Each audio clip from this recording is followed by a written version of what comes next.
누구나 좋아하는 것은 하나씩 꼭 있기 마련이지만 이게 좋아하는 것을 넘어서 중독이 됐다면 병이라고 봐야겠죠. 오늘은 정신건강의학과 김대진 선생님과 함께 중독에 대해서 자세히 알아봅니다. 안녕하세요. 안녕하세요. 이 중독에도 종류가 참 많습니다. 뭐 도박, 그리고 술, 담배, 게임 참 많은데 이 접근하는 방식이 다르잖아요. 그런 만큼 중독의 과정도 다른 건가요? 여러 가지 다양한 중독이 있지만 실제로 신기하게도 뇌에서 작동하는 그런 어떤 원칙은 거의 비슷합니다. 그래서 우리 뇌에는 쾌락중추라고 하는 것이 있는데요. 쾌락중추라는 것은 그 벤트럴 테그멘탈 에어리어에서 뉴클리어스 아큐럼에서 측정으로 가는 도파민 신경 그런 신경이 있는데요. 이것이 이런 여러 가지 중독의 원인들에 의해서 이제 과반응합니다. 그래서 도파민이 많이 나오게 되고요. 이름으로 인해서 우리 측정하기에 있는 도파민 수용체의 숫자가 공통적으로 줄어들게 됩니다. 그래서 실제로 뇌에 변화가 있게 되는 거고요. 그다음에 이런 중독에 오랜 노출됐을 경우에는 실제로 뇌의 여러 가지 중요한 부분들이 위축, 그다음에 기능이 떨어지는 그런 공통적인 특징을 갖게 됩니다. 이것은 이제 알코올 의존 환자의 뇌인데요. 정상군은 이렇게 그 뇌실이라는 것은 여기에 이제 물 성분이 들어가 있는데요. 네. 예, 이렇게 별로 작게 돼 있고 소뇌라는 것도 이제 형태가 제법 크게 돼 있는데 술을 많이 드신 분들을 보면은 이렇게 그 뇌실이 커져 있어서 물이 많이 차 있는 것을 보이고 소뇌도 이렇게 이제 사이즈 크기가 작아져 있는 것을 보입니다. 그래서 공통적으로 모든 중독이 아주 오래 진행되고 그런 중독에 노출이 되면 뇌의 독성작용을 일으켜서 몇 가지 영역에서 뇌의 그 세포에 손실이 오는 것으로 되어 있습니다. 그런데 우리가 흔히 좋아하는 것과 중독의 경계가 약간 모호해요. 좋아해도 반복적으로 행동을 하게 되고 중독이 돼도 그런데 구분할 수 있는 차이가 있을까요? 네, 굉장히 중요한 질문인데요. 영어로 하면 라이킹에서 원팅이 되는 과정이고요. 이게 긍정적 강화, 처음엔 좋아서 하다가 나중에는 부정적 강화, 안 하면 힘들어지게 하게 되는 그런 것으로 넘어가는 과정이 우리 뇌가 변화하는, 실제적으로 뇌가 변화되는 뇌질환이 되는 그런 단계라고 우리가 요약할 수 있죠. 우리가 중독에 대한 치료라고 생각을 하면 무조건 못하게 하는 것, 안 하게 하는 것이라고 생각을 하는데 치료 방법은 이런 거밖에 없을까요? 쉽게 우리가 이제 그 갈망 상황에서 막 뭔가를 땡길 때 조절할 수 있는 방법은요. 그 5분만 참기 방법이 있습니다. 그러니까 막 뭔가 하고 싶을 때 그 우리 뇌에는 굉장히 극렬한 반응이 오게 됩니다. 뇌 혈류량이 증가되거든요. 그래서 5분만 참으면 그 뇌 혈류량이 감소되죠. 그래서 예를 들면 5분 동안 구구단을 외운다든지 뭐 이런 걸 하면은 분산을 시킬 수 있습니다. 그래도 잘 조절이 안 되거나 여러 가지 문제가 생기면은 그때는 전문적인 치료가 필요하게 되고요. 자꾸 이런 치료를 자꾸 반복하다 보면 대부분은 다 어떤 중독의 어떤 늪에서부터 빠져나올 수 있는 그런 치료 성과를 보이게 됩니다. 여러분, 이 중독 우리가 생각하는 것처럼 가벼운 것이 아니라 뇌 질환입니다. 그런 만큼 반드시 진단을 받으시고 치료를 받으셔야 되는 질병이라는 것 인지하셔야겠습니다. 세월에 따라 가늘어지고 숱이 줄어드는 머리카락. 보통 머리카락이 많이 빠지면 모두 같은 탈모라고 생각하지만 탈모도 종류가 다양하다는데 효과적으로 치료받고 관리하기 위해선 민간요법이나 속설을 따르기보다 원인과 증상에 따라 본인에게 맞는 방법을 선택하는 것이 중요하다. 가임기 여성의 경우 먹는 약은 주의할 필요가 있다는데 전문의와 충분히 상의한 후에 치료를 진행하는 것이 좋다. 만약 치료를 원한다면 탈모가 많이 진행되기 전에 시작하는 게 효과적이라는데 탈모의 치료법과 탈모에 대한 오해와 진실까지 101세 프로포즈에서 알려드립니다.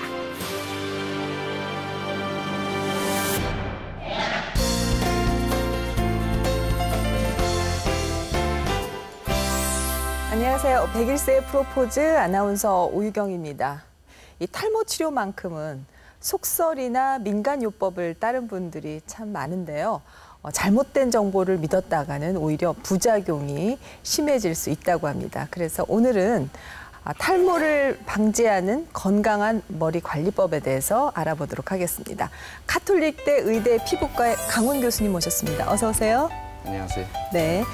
그리고 101세 프로포즈 주치의시죠. 정형외과 전문의 이수찬 선생님 모셨습니다. 안녕하세요. 네. 보통 이제 머리숱이 적어지면 탈모드나 하는 의심들을 많이 하게 되는데 사실 탈모의 종류도 많고 치료법도 다양하다면서요. 네, 맞습니다. 예. 우리가 흔히 탈모라고 하면은 모발이 줄어드는 양상을 다 그냥 통틀어서 탈모라고 생각하시는 분들이 사실 많은데요. 예로 들면 우리 간에 질환이 생길 때 간경화라든가 뭐 간염이라든가 이런 게 생길 때도 병명이 있듯이 네. 탈모증에도 다양한 질환명이 있고요. 거기에 따른 치료 방법도 매우 다양합니다. 네. 근데 이제 보통 우리들은 탈모라고 생각하시고 주변에서 권하는 방법을 치료를 하다 보면 시기를 놓치거나 또는 다시 원래대로 돌아올 수 없는 그런 이제 영원한 탈모를 유발할 수 있어서 탈모증에 대한 정확한 진단이 우선 돼야 된다고 생각합니다. 네. 나이가 들어가면 이제 흰머리도 좀 생기고 머리숱도 적어지는데 사실 흰머리는 염색하면 이렇게 관리할 수 있지만 탈모는 그 간단한 방법이 없는 것 같아요. 그래서 여기저기 이게 좋다 저게 좋다 하면 그걸 한번 해보기도 하는 네. 것 같은데 근데 자기 몸에 맞는 어떤 방법을 선택해야 된다면 자기 몸이 어떤 상태인가 그것부터 알아야 될 것 같습니다. 그래서 탈모가 여러 가지 종류가 많은데 대표적인 탈모 종류에 대해서 먼저 설명을 부탁드립니다. 네네. 우리들이 그냥 흔히 탈모라 그러면 머리카락이 빠지는 거 정도로 생각하십니다. 그래서 모발이 무조건 많이 빠지면 걱정들을 하시는데요. 네. 사실은 실제 넓은 의미로 보면 탈모증에는 모발이 빠지는 것이 있고 또 모발이 가늘어지는 이 두 가지 군으로 나눌 수 있고요. 조금 더 우리가 인체 전반적으로 봤을 때 전신적으로 있는 모발들이 다 빠지는 그런 전신적 탈모 또는 뭐 두피나 뭐 남성 같으면 수염이라든가 이렇게 국소적으로 생기는 국소적 탈모 이 두 가지로 나눌 수 있는데 전신적 탈모는 그렇게 흔한 질환은 아니니까요. 또 이런 이제 질환 중에도 국소적 탈모도 흉터가 남는 탈모, 탈모가 되면서 흉이 남는 그런 질환이 경우가 있습니다. 있어요. 네. 그 이외에 흉이 남지 않는 비흉터 형성 탈모로 나누는데 네. 우리 주변에서 흔히 보는 탈모는 국소적 탈모이면서 비흉터 형성 탈모입니다.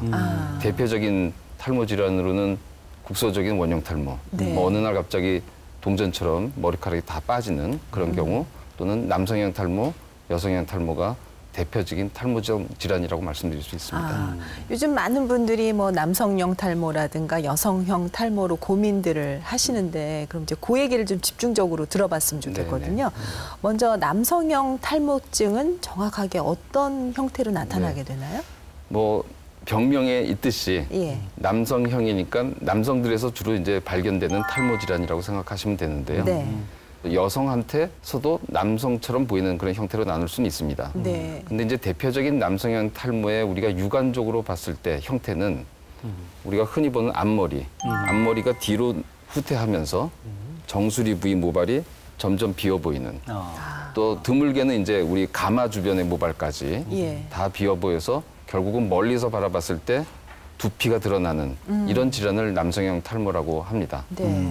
보통 남성형 탈모는 사실 모발이 빠져서 생긴다기보다는 점점 모발이 가늘어져서 우리 얼굴에 솜털이 많은데 평상시에 솜털이 있는지 모르고 지내시잖아요. 네. 남성형 탈모는 바로 이 굵은 모발들이 얼굴에 있는 솜털처럼 변해가서 우리들 맨눈으로는 잘 구분할 수 없는 네. 그런 모발로 변해가는 게 전형적인 남성형 탈모라고 말씀드릴 수 있습니다. 그럼 나이가 들어가서 보통 이제 뭐 남성이든지 여성이든가 이제 머리카락이 가늘어지고 힘이 없는 현상, 네. 그게 결국 탈모로 가는 전 단계라고 볼 수 있는 겁니까? 이제 탈모증에 대한 그 기준이 사실은 문제인데요. 예. 탈모증의 기준을 젊은 나이에 기준점을 맞춘다면 지금 말씀하신 내용은 노화라고 할 수 있고요. 또 그런 범위까지도 넓게 본다면 뭐 노화도 결국 모발이 줄어들고 가늘어지는 거니까 탈모라고 할 수 있는데 그래서 사실은 우리가 연세가 드시다 보면 모든 세포들이 기능이 떨어지고 세포 재생이나 능력들이 떨어지기 때문에 우리 피부의 한 구조물인 모발 역시 모발을 만드는 그런 성질이 점점 감소되게 됩니다. 네. 그러다 보면 모발이 점점 가늘어지는데 이런 모발들은 우리는 못 느끼고 살지만 매일 빠집니다, 사실은. 매일 빠지고 자라고 빠지고 자라고 이런 걸 반복하는데 그걸 모발 주기라고 부릅니다. 네. 이 주기를 계속 우리가 죽을 때까지 모낭에서 반복해서 자라고 빠지고 자라고 빠지는데 연세가 드시다 보면 이 모발 주기가 점점 짧아집니다. 성장하는 모발이 점점 기간이 짧아지다 보니까 네. 길이 성장을 많이 해야지 모발도 굵어질 텐데 길이 성장을 못하니까 점점 가늘어지고 그러다 보니까 숱도 줄어들고 그래서 이제 연세가 드시다 보면 노화로 인한 모발도 감소된다. 근데 이제 이게 정말 노화인지 아니면 남성형 탈모인지 여성형 탈모인지는 아무래도 전문의 진단이 우선돼야 된다고 생각됩니다. 네. 지금 남성형 탈모하고 노화로 인한 탈모도 짚어주셨는데 네. 그러면 여성형 탈모는 어떻게 나타나는 네. 건가요? 여성형 탈모는 남성과 이제 반대되는 개념. 뭐 여성들한테 특별히 보이는 이제 탈모 형태라고 할 수 있는데, 네. 근데 여성형 탈모는 아무리 여성들이 탈모가 심해도 우리 남성들처럼 두피가 드러나는 경우는 거의 보기 힘들죠. 예. 그 이유는 앞머리 헤어라인은 거의 대부분 잘 유지가 됩니다. 네. 그리고 남성보다 모발 가늘어지는 속도도 더딥니다. 그렇지만 오랜 시간에 걸쳐서 모발이 점점 가늘어져서 정수리 부위가 비어 보이는 형태를 여성형 탈모라고 부릅니다. 보통 이 탈모가 유전이라는 말을 많이 하던데 네. 맞습니까? 다른 원인이 있는 건가요? 일반적으로 보면 우리가 흔히 남성형 탈모, 여성형 탈모라고 말씀드리는 이런 탈모증은 유전적 소인이 분명히 있습니다. 네. 그래서 대부분 우리 이제 아버님이나 또는 어머님 쪽, 외가 쪽에 누군가가 탈모 질환이 있는 분이 있다면 나도 남성형 탈모나 여성형 탈모가 생길 수 있는 가능성이 높죠. 네. 그렇지만 우리 어머니, 아버지나 주변 일가친척 주변에 탈모 환자가 없더라도 남성형 탈모증이나 여성형 탈모증 환자가 없더라도 또 내가 생길 수 있습니다. 그 이유는 여러 가지 유전 형식을 거쳐서 이런 것들이 서로 조합을 해서 발현이 될 때 남성형 탈모증, 여성형 탈모증이 발생하게 됩니다. 네. 근데 그 외에 또 다른 중요한 요인 중에 하나가 바로 남성 호르몬입니다. 테스토스테론이라고 하는 남성 호르몬이 있는데 네. 이 호르몬이 우리 피를 전체 혈액을 돌면서 말초에 가서는 DHT라고 하는 호르몬으로 전환이 됩니다. 바로 남성형 탈모증에서 특히 그런데요. 이 DHT가 바로 모발을 점점 가늘게 만드는 주된 요인으로 작용합니다. 그 이유는 남성들한테 있어서 앞머리와 정수리 부위가 바로 이 DHT를 만드는 효소, 우리들이 5알파 환원 효소라고 부르는 물질이 있습니다. 이 물질이 그 부위에 하필 많이 분포합니다. 그래서 남성들이 여성들에 비해서 훨씬 더 탈모 증상이 심하고요. 여성들은 그 효소가 두피에는 좀 적기 때문에 여성들은 남성들보다 좀 덜한 양상을 보이죠. 그 여성들은 탈모가 폐경위에 점점 심해진다든지 또 폐경위에 시작했는 걸 어떻게 걱정한다든지 고민을 하신 분이 많이 있는 것 같습니다. 근데 결국 여성의 어떤 탈모가 호르몬하고 관계가 있는 거 아닌가 그렇게 생각이 됩니다. 여성형 탈모증 역시 호르몬을 완전히 배제할 수는 없습니다. 네. 하지만 남성들처럼 아주 중요한 역할은 하지 않는다고 알려져 있습니다. 단지 여성형 탈모증은 이런 남성 호르몬 말고라도 여러 가지 요인들, 예를 들어서 신경학적 요인, 또 정신적인 요건, 환경, 유전 뭐 이런 것들이 관여하게 되는데요. 폐경을 하시게 되면 아무래도 여성 호르몬이 좀 감소하게 되고요. 상대적으로 전체 호르몬에서 차지하는 남성 호르몬이 좀 증가하게 되죠. 그래서 과거에는 탈모증을 모르셨던 분들께서 폐경하고 나서 탈모증이 아주 심해졌어요. 정수리가 갑자기 비어 보입니다. 이렇게 해서 이제 진료실을 찾아오십니다.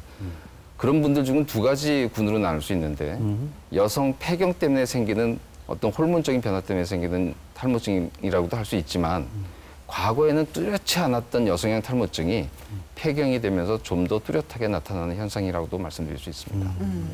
제가 서두에 말씀을 드렸는데 탈모 치료만큼 민간요법 속설을 많이 시도하는 경우가 없는 것 같아요. 네. 그만큼 뭔가 뚜렷한 치료가 없는 게 아닌가 싶은데 탈모가 치료가 가능한 겁니까? 저도 이제 탈모 환자를 주로 이제 진료를 하다 보면 많은 질문을 이렇게 같은 질문을 받습니다. 네. 사실은 엄격하게 얘기하면 우리가 치료라는 단어를 쓰지만 유지 또는 악화를 저지시키는, 억제시키는 그런 개념으로 받아주셨으면 좋겠고요. 네. 아무래도 탈모증이 우리가 건강을 해치거나 아픈 질환이 아니다 보니까 예. 다른 민간요법들을 많이 쓰시죠. 예, 예. 그러다 보니까 잘못된 방법으로 인해서 더 악화가 되거나 또는 시기를 놓쳐서 더 악화되는 이런 경우들이 있습니다. 네. 그래서 탈모 치료 방법을 의학적으로 현재 알려져 있는 의학적인 방법으로 나눈다면 먹는 약, 바르는 약, 모발이식이라는 수술적 방법 이 세 가지로 나눌 수 있고요. 먹는 약은 남성들만 해당되는 얘기입니다. 여성들은 먹는 약이 없습니다. 네, 없습니다. 그렇군요. 여성들은 바르는 약, 치료 약자가 되겠고요. 모발이식은 남성이나 여성들 모두에게 해당될 수 있습니다. 먹는 약은 남성들한테만 사용하는 이유는 가임기, 아기를 낳으실 수 있는 여성들이 만약 먹는 약을 드실 거나 또는 약을 뭐 이런 일이 벌어지면 안 되겠지만 누군가가 깨갖고 그 가루를 손락이나 이런 데서 오랫동안 붙잡고 있을 때 예. 피부로 흡수가 돼서 만약 그 여성이 남성 태아를 임신하셨을 경우에는 남성 태아에 남성 기형을 유발할 수 있는 이런 위험이 있습니다. 그래서 여성들은 먹는 약의 대상이 되지는 않고요. 다만 먹는 약은 남성들한테는 안전하게 누구든지 드실 수 있는 약이기 때문에 남성형 탈모증 환자들만이 대상이 됩니다. 예. 간혹 이런 약제를 복용하다 보면 내가 아기를 가져야 되는데 우리 부인한테 영향을 미치지 않습니까? 또는 이런 약제가 또 내 건강을 해치지 않습니까? 이렇게 질문을 많이 받습니다. 실제 남성이 드시는 약은 여성한테는 전혀 전파가 되지는 않고요. 물론 이제 간혹 질병을 갖고 있으신 남성들은 약을 드시기 전에 사전에 여러 가지 검진을 하고 나서 약을 드시게 됩니다. 그렇군요. 근데 뭐 약을 먹는다 그러니까 사실은 특히 탈모 치료제는 부작용을 걱정하는 것 같아요. 바르는 약은 뭐 걱정이 별로 없는 것 같은데 이 먹는 약을 할 때 어떤 부작용 또 어떤 주의할 점이 있는지 궁금합니다. 네. 사실 모든 뭐 아무리 좋은 음식도 조리를 잘못하거나 보관 잘못하면 우리가 배탈이 날 수도 있지 않습니까? 예. 그래서 당연히 약제는 주의가 뒤따라야 됩니다.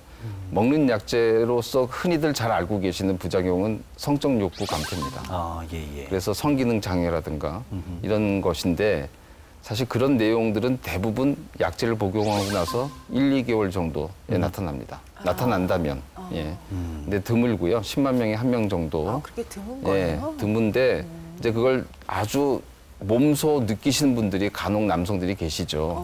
그런 분들은 약제를 중단해야 됩니다. 약제를 중단하면 대부분 다 정상으로 다 돌아오게 되죠.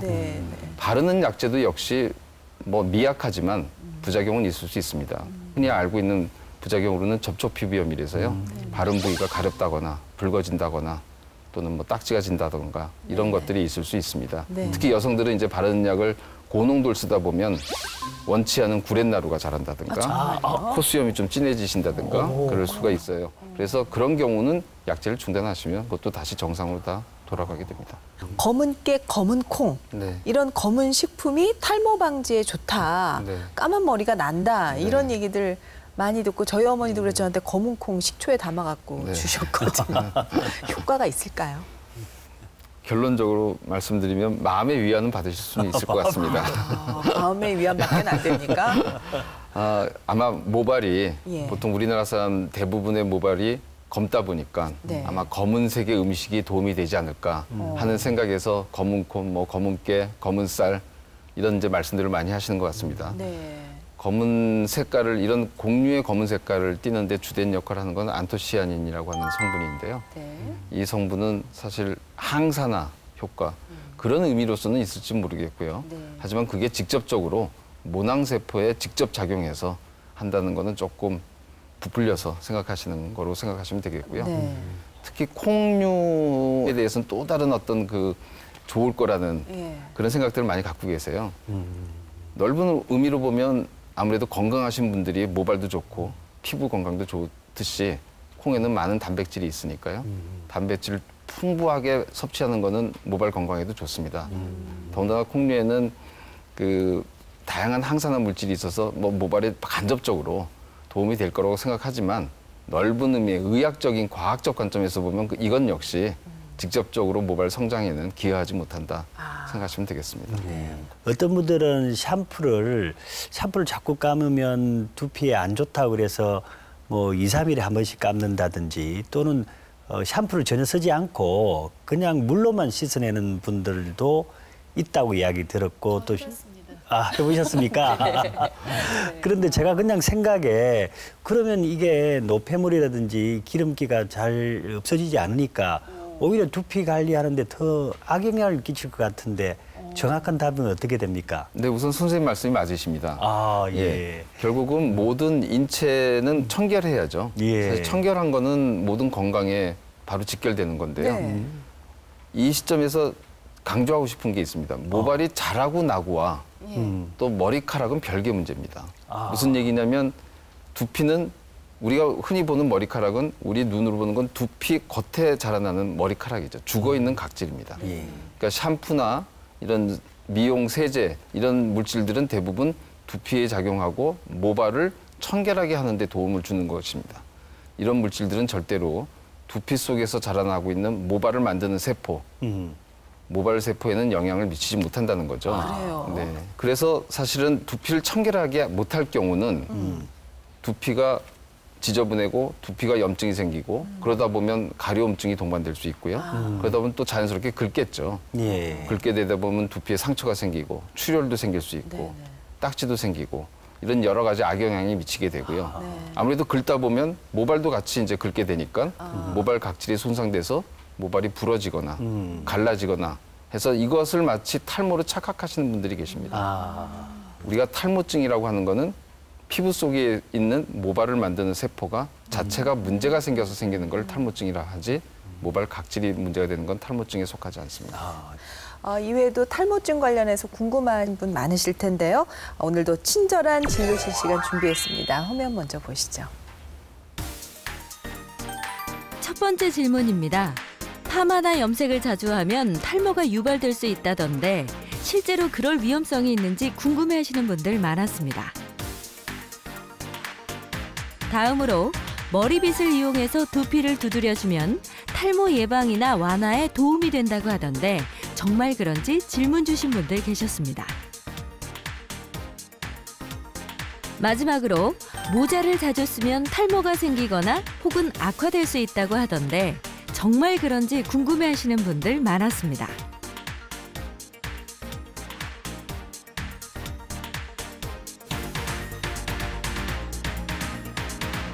네. 보통 모자를 자주 쓰면 탈모가 생길 수 있다라는 얘기 저도 들었는데 어떻습니까? 네, 틀린 말입니다. 틀렸습니다. 네. 아마 그런 얘기가 나온 이유가 모자를 이제 너무 꽉 두피에 두개골에 조이게 쓰면 아마 혈액 순환이 안 돼서 예.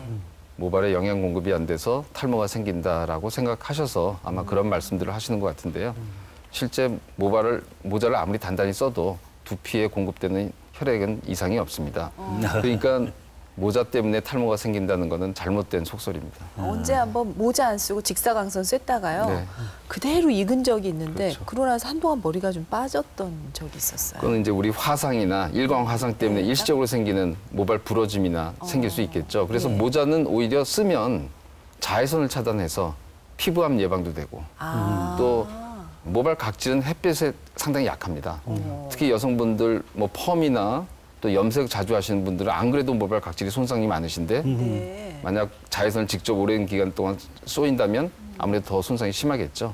그런 분들은 아무래도 챙이 넓은 모자나 뭐 양산 이런 거 받치시는 게 좋겠습니다. 우영희 아나운서는 여성 탕에 들어가면 잘 못 보셨지만 남자들은 목욕탕에 가면 머리빗으로 머리를 탁탁탁탁 치시는 분이 있어요. 그럼 왜 치시냐고 물어보면 이게 혈액순환에 도움이 되니까 머리가 좀 도움이 된다고 생각을 하시는 것 같은데 그것도 저는 좀 안 맞는 것 같아요. 네, 선생님 말씀이 맞습니다. 예. 근데 이런 도구들로 우리 피부를 두피뿐만이 아니고 피부를 계속 반복적인 자극을 주다 보면 우리 피부는 외부에서 오는 자극으로부터 나를 보호하기 위해서 각질을 더 두껍게 과각화증이라고 그러죠.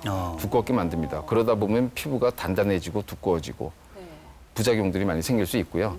혈액순환을 시켜준다는 의미에서는 뭐 나쁘진 않은데 만약 이제 그런 방법을 사용하고 싶으시다면 간단한 마사지, 두피를 가볍게 손가락 끝으로 눌러준다던가 이런 마사지를 하는 게 오히려 두드리는 것보다는 낫습니다. 그렇군요. 펌이나 염색을 이제 꾸준히 하다 보면은 머리가 상하고 좀 얇아지는 네. 느낌이 드는데 이것도 탈모하고 연관이 되나요? 탈모증과는 직접 관계는 없고요. 그렇습니까? 펌이나 염색의 원리가 모발 각질을 일시적으로 손상을 줬다가 다시 회복시키는 그런 과정이거든요. 네네. 그러다 보니까 각질 손상이 많을 수밖에 없습니다. 그래서 펌 염색을 자주 하시는 분들은 모발이 잘 부러지고 또 끝이 갈라지고 또 꼬여서 부러지고 이런 현상들을 보입니다. 그런 분들의 경우는 펌 염색을 잠깐 중단하시면 어차피 두피 밑에 있는 모낭이라고 하는 모발을 만드는 세포는 또다시 건강한 세포를 만들기 때문에 고민하실 필요는 없습니다. 네. 그러면 이외에도 기억해둬야 할 게 있을까요? 우리가 사회생활을 하는 데 있어서 자신감을 불러일으켜주고 또 삶의 질과도 아주 연관돼 있는 이게 바로 우리의 모발입니다. 그렇기 때문에 본인이 탈모증이라고 느끼셨을 때 주변의 친구들한테 먼저 조언을 구하지 마시고요. 이 주변에 우리 쉽게 피부과 전문의가 많습니다. 네. 가셔서 정확한 진단을 내리시고 거기에 따른 치료 방법을 선택하는 게 가장 급선무라고 말씀드릴 수 있습니다. 오늘 탈모에 대해서 정확한 지식을 얻으셨을 텐데요. 지금까지 알고 있던 좀 잘못된 상식보다는 오늘 교수님이 말씀해 주신 정확한 상식 가지고 앞으로 모발 관리하시면 좋겠습니다. 자, 오늘 함께해 주신 시청자 여러분 감사드리고요. 두 분 선생님께도 감사드리겠습니다. 저희는 다음 주에 뵙겠습니다. 감사합니다.